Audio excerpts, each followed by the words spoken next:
Hi, I'm Anthony Wales, Slanchi.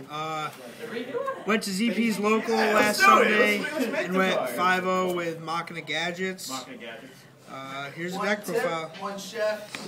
First, you have 3 tin goldfish because ZP lets you use DT cards. 3 green gadget, search out red. 3 red gadget, search out yellow. 3 yellow gadget to search out your green. So the average gadget deck use 2. Why use 3? Just basically because I run double summon, like you'll see later in the deck profile.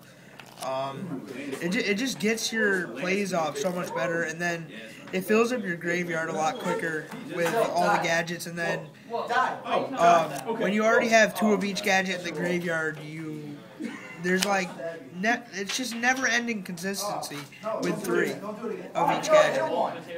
So what happens if you open a hand of all gadgets? Do you cry within inside you? No, because even if you open up a hand with all gadgets, you can still come back from it.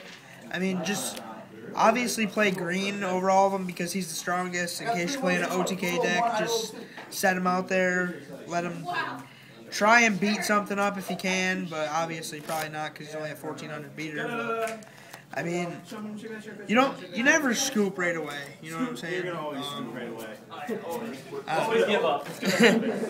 Alright, but on the deck profile, 3 Machina gear frame to search out your fortress. 3 fortress. And 1 cannon, just because it's an extra target for your fortress. Engrave. Next you have Avarice. It's like the main recycler of the deck. It's just so broken. Monster Born, Dark Hole, Heavy, all self-explanatory. Like you need to have them. Really, really dumb. I have like 3 of them. 3 Mystical Space Typhoons. There's just too many back row in this format. 3 Lance. The reason I run 3 is because like you need to get your plays off with 10 goldfish so that you can overlay for Gigant really quick and just basically set up your hand. And then 2 double summons. Onto the traps, I have 1 Ultimate Offering, 1 Warning, 3, 2, and 1. I'm gonna do it.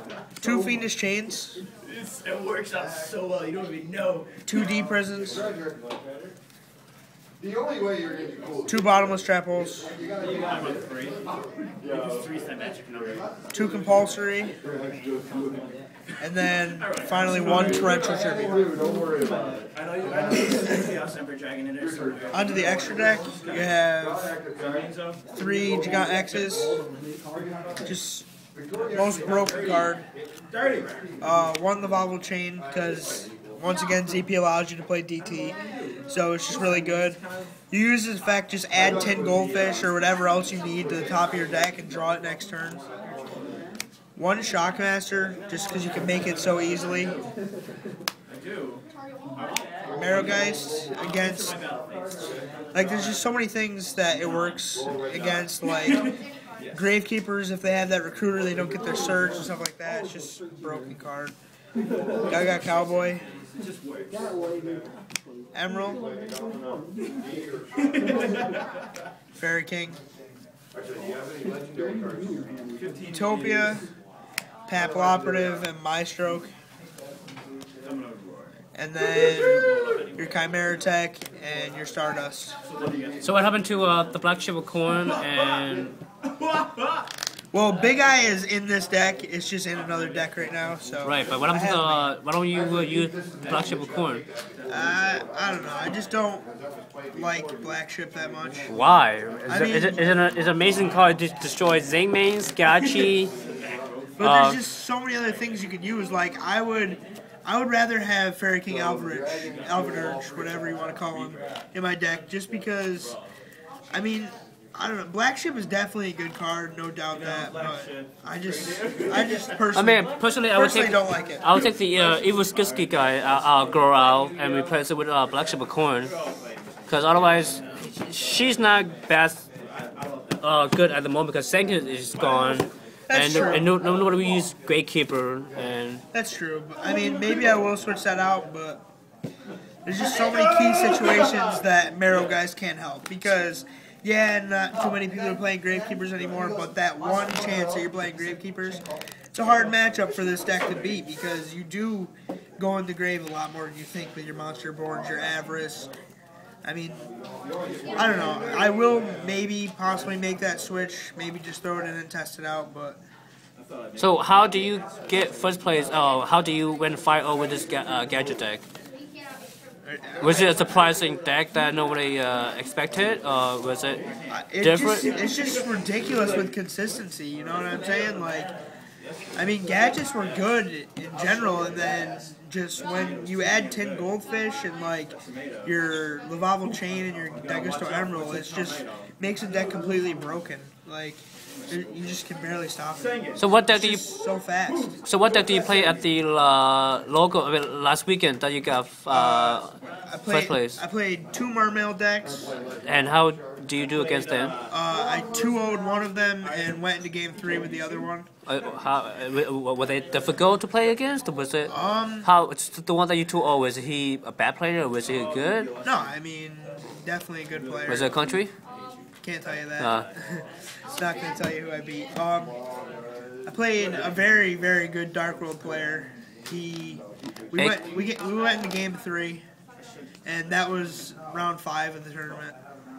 I also played Infernities, which was Khalif. now you're naming people. Like, I mean, Khalif's a good player. Like, we went into game 3. How did you beat him? Because Infernities, you tend to go really fast on OTK before you can do anything. Well, that's basically what happened. Is like he drew, like Cleve, you drew just what you needed, right? Against me when I was playing gadgets with Infernities. He drew everything he needed. It's just it was just basic. Yeah. I drew a whole bunch of like 30 spell and trap cards and couldn't use any of them. And then I started drawing 30 monsters and protect them. Like basically, so game 3 he opened shit, and that's because of that you automatically win, right? Pretty much. But like the thing is with his deck and mine, they both just go off as fast as they can, and just basically try to set up their hand, their field, everything, and just try to get advantage. That's basically what Infernities do. Just try and OTK you real quick, have the advantage. But I mean, our decks do the same exact thing. So it was really just who went off first. Whoever won the die roll won, basically. So back to the Dark World player. How do you beat him? Was it? Well, what happened was, game 1 he. Did he open bad against you? Game 3. He accidentally set his skill drain and heavy storm. Because if he held on to his skill drain, I wouldn't have been able to win. And because I searched out a gadget with green gadget, I searched out red gadget with green gadget, and then I had double summon in my hand. But he set skill drain and then drew heavy storm off his upstart and had to play heavy storm because I had 3 back rows. So really, I mean, go ahead. Basically, if he didn't set that skill drain, the game could have went a completely different way because he would have lasted 1 turn and could have top decked something good. But I mean, it was his own mistake by setting the skill drain. You know what I'm saying? But I mean, it was definitely a good game. But eradicating my traps. Like I run a lot of traps in this deck, and when he pitched his Grapha to Eradicator, it shut me down game 1. So shut me down. So he won game 1, and game 2. What happened in game 2? Game 2, I just went off with 10 goldfish basically. Just got 3 Gigant in the field really quick. Had double summon, and I opened up Ultimate Offering, so I'm obviously gonna win with Ultimate Offering. It's just the best card in the deck. So 10 goldfish, is that the push that gadget need to make it tier 1 or gadgets top? are definitely going to be tier 1 this format. There's because of the 10 goldfish, right? Without the 10 goldfish, do you think? I mean, 10 goldfish plus like Dagusto Emerald in this deck is ridiculous. Because you always are getting rid of stuff. Like if they bottomless your Gigant, you already have 2 targets in the grave from the material of Gigant. So even if they bottomless him and then next turn you draw into 10 goldfish and you have a gadget, then you detach one, and then you already have Emerald's effect. So, Yeah, you can get and then you just draw one. I mean, it's just ridiculous how this deck just recycles everything so fast. Another question is, how come you don't run the Tragolia?